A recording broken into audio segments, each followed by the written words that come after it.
Alexandre Garcia, são manifestações que ganham as ruas sem a presença de partidos políticos, sem sindicalistas, sem UNE e agora, como a gente viu aí, com apoio de peso da CNBB.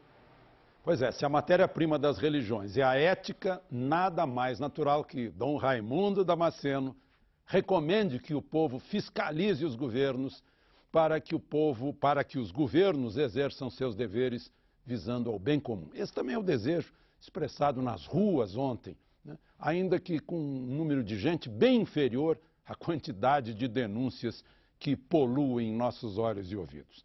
Cada uma das grandes manifestações religiosas de ontem em São Paulo superou em público a soma dos que saíram para as ruas em 20 cidades brasileiras. Uns poucos, aos quais todos ficarão devendo se o movimento conseguir constranger os corruptos e inspirar antídotos para os que desviam os impostos que todos pagam com seu trabalho.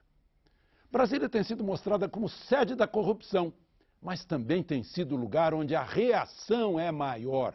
Foram os carapintadas brasileiros que empurraram Collor para fora do Palácio do Planalto. Foram 40 mil no 7 de setembro.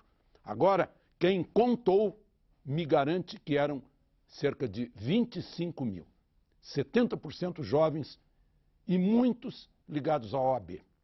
Algumas bandeiras de partidos políticos apareceram, mas foram vaiadas. O número parece pequeno se pensarmos que havia 2.000 manifestantes na Avenida Paulista, 2.000 no Rio, onde outras manifestações recentes ultrapassaram 1 milhão, segundo se noticiou. A impressão que se tem é que os contribuintes, como somos todos, ainda não se deram conta de que todo o dinheiro que é desviado, desperdiçado, entregue como propina, vem do trabalho de cada um, de cada cidadão, rico ou pobre.